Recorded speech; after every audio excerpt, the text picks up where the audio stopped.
پیاوێکی بانگخواز داعی دکتۆرێکە ئەڵێت نەفەرێک لەگەڵمانە بوو لە مزگەوتان نوێژی دەکرد لەگەڵمانە، پیاوێکی متەدەین دیندار خواناس، تەمەنی 70 ساڵ بوو، ڕەحمەتی خوای لێ بێ. دەورەی قورئانمان دەکردەوە لە مزگەوتە 70 ساڵ بوو دەهات بەشداری دەکرد. هەموو کاتێک گوێی تۆزێ قورس بوو، گوێیەکانی قورس بوو تۆزێ بە درەنگ تۆزەشتی دەبیست. ئەڵێ کاتێک کە قسەمان دەکرد وتارمان ئەدا ئەچۆ لای موسەماعەکان ئەو لە سووچەکانە لەکوێ موسەماعەکان نزیک بووە لێ ئەدانیش بۆی گوێی لە قسەکانمان بێت، گوێ لە وتارەکان و پێش نوێژەکە بێت.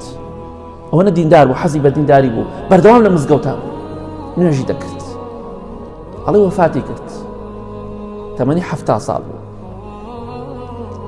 قورئانیشی دەخوێنە، دەهات بەشداری قورئانی دەکرد. ئەوێ گەر فێریش نەبم بۆ خۆم دێم گوێگرم، خێر و بەرەکەتە.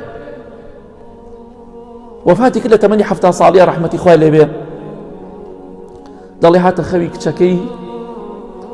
کچەکەی وتی باوە گیان وەزعت چۆنە؟ تۆ نەمردووی تاوتی؟ بەڵێ من مردوومە. بەخوا ڕۆڵە گیان وتی کچەکەم ئەمەنە ژیانم خۆشە لەناو گۆڕدا، ئەمەنە ژیانم خۆشە.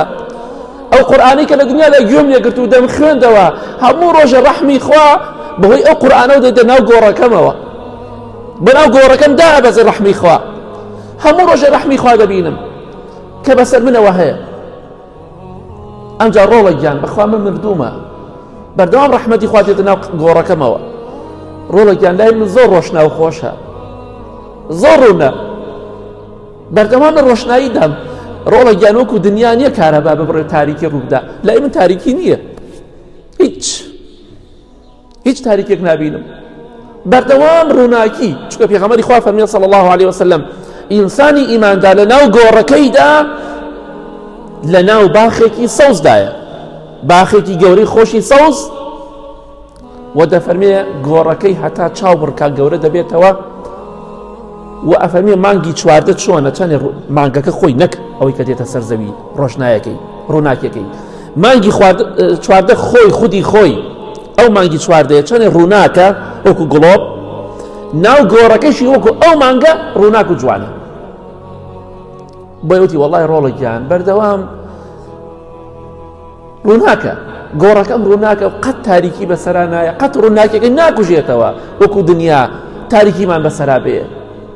دەی تۆش لە خوا بترسە، تەقوای خوا بکە، خوای گەورە ڕەحمەی خۆی دەڕژێنێ بەسەرتا، لە ناو گۆڕەکەتدا دڵخۆشت دەکە، لە قیامەت دڵخۆشت دەکا، لە بەهەشتا دڵخۆشت دەکا. بەڵام تۆش دەبێ خۆت ماندووکەی، ئیسەنە ڕۆی بۆ بازار شتێن نەکڕی بۆ ماڵەوە، خۆشتەکە خۆی ناڕۆ بۆ ماڵەوە، بێ خۆت ماندووکەی، کەسابەت نەکەی پارە دەست ناکەوێ. بەهەشتیش بە هەمان شێوە بێ ماندووبوونی دەوێ، ناڕەحەتی دەوێ، لە پێناو خوادا برسیت ئەبێ توێنیت ئەبێ گوێی مەدەرێ، دڵخۆش بە، چونکە ڕۆژێک دێت دڵخۆش دەکات لە ناو گۆڕەکەتدا و لە ساحەی مەحشەر و لە بەهەشتیشا پشتیوان بخوای گەورە.